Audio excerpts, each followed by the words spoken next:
Hey guys, இன்னைக்கு வந்து நம்ம வந்து சண்டே ஸ்பெஷல் சமையல் பார்க்க போகிறோம். இன்னைக்கு என்ன அப்படின்னா வந்து சிக்கன் பிரியாணி. அது வந்து எப்படி பண்ணணும் அப்படின்னா வந்து ஃபஸ்ட்டு கீ ஆயில் போட்டுட்டு அது வந்து கொஞ்சம் ஹீட் ஆனதுக்கப்புறம் நம்ம வந்து பட்டை கிராம்பு ஏலக்காய் இதை நல்லா போட்டுட்டு அதுக்கப்புறம் இஞ்சி பூண்டு பேஸ்ட்டு போட்டுடணும். அது கொஞ்சம் அப்படி நல்லா வதங்கி வந்ததுக்கப்புறம் நம்ம வந்து கட் பண்ண ஆனியன் போட்டுடணும். ஆனியன் சாஃப்ட் பண்ணுறதுக்கு வந்து நம்ம வந்து சால்ட்டு போட்டுக்கணும். அப்புறமா வந்து நம்ம கொஞ்சம் கலர் நமக்கு பிரியாணி கலர் வேணும் அப்படின்னா வந்து நம்ம வந்து அந்த வத்தத்தூள் போட்டுக்கணும். போட்டுட்டு இது மிக்ஸ் பண்ணணும். ஆனியன் வந்து நல்ல கொஞ்சம் ப்ரௌனிஷாக வரணும், இன்னும் நல்ல இதாக வரணும். அது வரைக்கும் நம்ம வந்து சோட்டை பண்ணிகிட்டே இருக்கணும். அப்புறமா வந்து நம்ம வந்து டொமேட்டோவை ஆட் பண்ணணும். இது வந்து நல்ல கோல்டன் கலரில் வரணும், இன்னும் கோல்டன் கலரில் வரணும். அப்போ தான் நமக்கு சாப்பிடும் போது அந்த ஆனியன் வந்து நம்ம வந்து டிஸ்டர்ப் பண்ணாது. இப்போ வந்து நம்ம வந்து அந்த பிரியாணிக்கு நம்ம வந்து கறிக்கு நம்ம போட்டுருக்கணும். கேர்டு கொஞ்சம் யூஸ் பண்ணிக்கணும். இந்த கேர்டு எதுக்குன்னா வந்து சாஃப்டாக வர்றதுக்கு. ஆல்ரெடி சாஃப்டாக தான் இருக்கும்.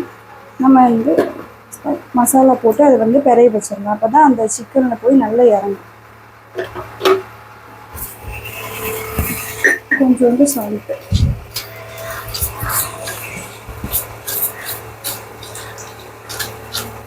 இது வந்து நம்ம அந்த ஆனியன் வந்து கோல்டன் கலரில் வர கேப்பில் நம்ம இதெல்லாம் பண்ணிடலாம்.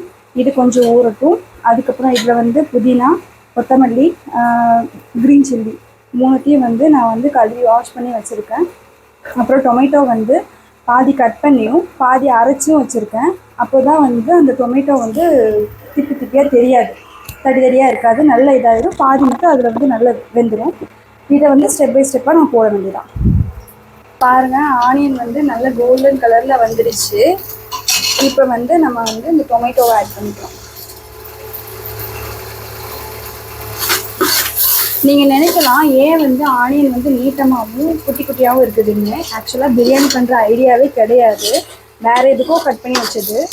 இப்போ வந்து அது பிரியாணியாக மாற்றியாச்சு. ஸோ வந்து நம்ம பண்ணுறது தானே, அதனால நம்ம தானே சாப்பிட போகிறோம். ஸோ வந்து நம்ம அப்படியே போட்டுட்டு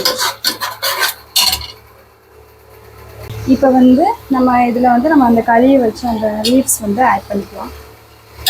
அதுவும் நல்ல மசிஞ்சு வரணும்.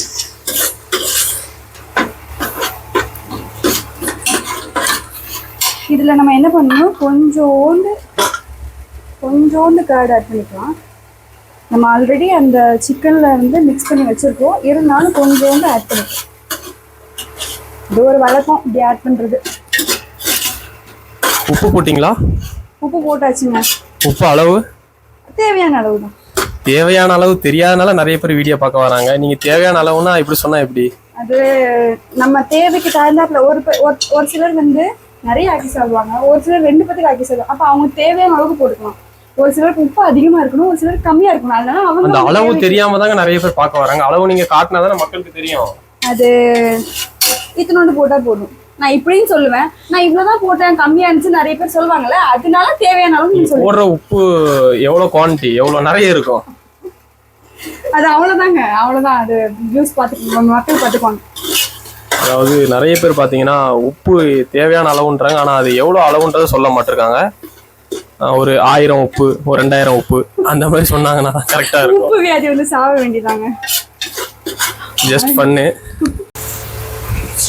நம்ம வந்து எல்லாமே போட்டு ஆட் பண்ணி வச்சுருந்தோம் இல்லையா, கேர்டு கடைசியாக ஊற்றணும். இப்போ வந்து இதை வந்து ஒரு 5 மினிட்ஸ் வந்து அப்படியே நம்ம வந்து சாட்டே பண்ணிகிட்டே இருந்தோம்னா நமக்கு வந்து இப்படி இல்லாமல் இன்னும் கொஞ்சம் நல்ல கிரேவி கன்சிஸ்டன்சியில் கிடைக்கும். அதுக்கப்புறமா வந்து நம்ம வந்து அந்த மேரினேட் பண்ண அந்த சிக்கனை வந்து நம்ம இதில் ஆட் பண்ணிக்கலாம். இப்போ நல்லா கிரேவி இதெல்லாம் வந்துடுச்சு. இப்போ வந்து நம்ம மேரினேட் பண்ண அந்த சிக்கனை வந்து ஆட் பண்ணிக்கலாம்.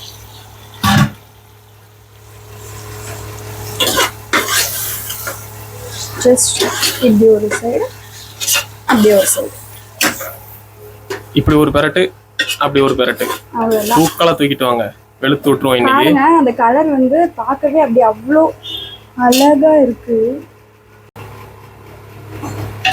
கலர் வந்து அவ்வளோ லுக்கா இருக்கு. நம்ம வந்து இப்போ இது நல்லா நம்ம வந்து மிக்ஸ் பண்ணியாச்சு. இப்போ வந்து எல்லாருமே வந்து பிரியாணி அரிசியில் தான் பண்ணுவாங்க. நான் வந்து வீட்டில் இருக்கிற நார்மல் அரிசியிலே பண்ணுறேன். 2 குட்டான் எடுத்துருக்கிறேன். ஒரு குட்டானுக்கு வந்து 3 கிளாஸ் தண்ணி, 2 குட்டானுக்கு வந்து 7 கிளாஸ் தண்ணி வைக்கிறேன். குக்கரில் தான் பண்ணுறேன். 7 கிளாஸ் தண்ணி அளவு சொன்னால நான் இப்போ அது வந்து மிக்ஸ் பண்ணிக்கிறேன்.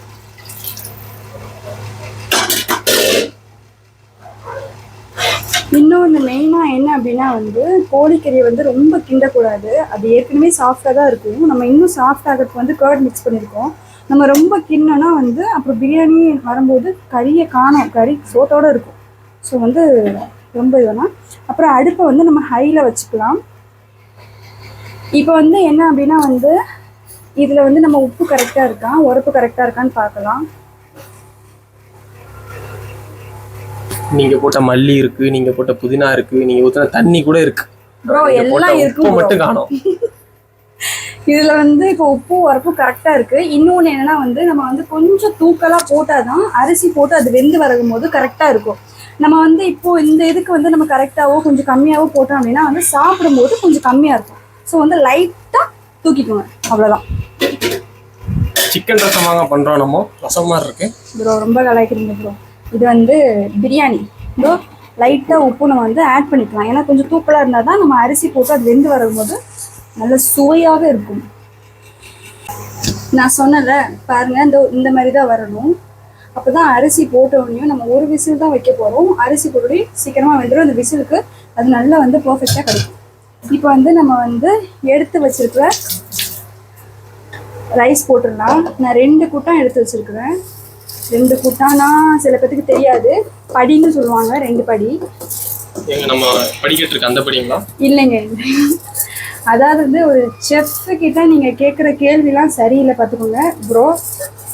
இங்க குக் வித் கோமாளியில் இருக்க வேண்டியவங்க இங்க வந்து மாட்டிட்டீங்கன்னு நினைக்கிறேன். கூப்பிட்டாங்க, நான் தான் போல. கொஞ்சம் பிஸி ஷெட்யூல் ஆயிடுச்சு. இப்போ எதோ டைட்டில் வின் பண்ணியிருக்கீங்க. மக்களுக்கே தெரியும் நான் எப்படின்னு. நம்ம டைட்டில் வின் பண்ணி தான் நம்ம குக்கிங் திறமையை காட்டணும்னு இல்லை.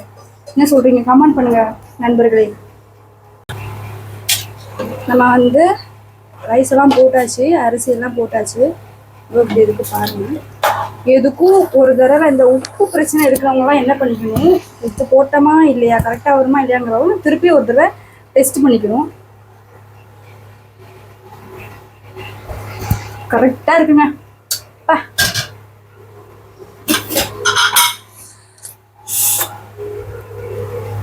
எண்டிங்கில் ஒரு பிஸ்மி சொல்லி விசில் போட்டுடலாம். அவ்வளோதான். நம்ம வந்து விசில் வந்ததுக்கப்புறம் ஓப்பன் பண்ணி எப்படி இருக்குதுன்னு பார்க்கலாம்.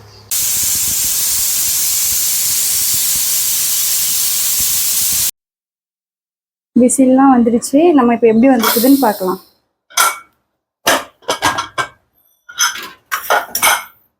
தூக்குதுங்க. அந்த கலர் கூட நமக்கு நல்லா கிடைச்சிருக்கு. இந்த பாருங்க பீஸு நல்லா தெரியுதா? இதோ பாருங்க, அப்படி பூ போல நம்ம இப்போ இது பண்ணும்போதே அப்படி நல்லா அப்படி சாஃப்டா இருக்கு.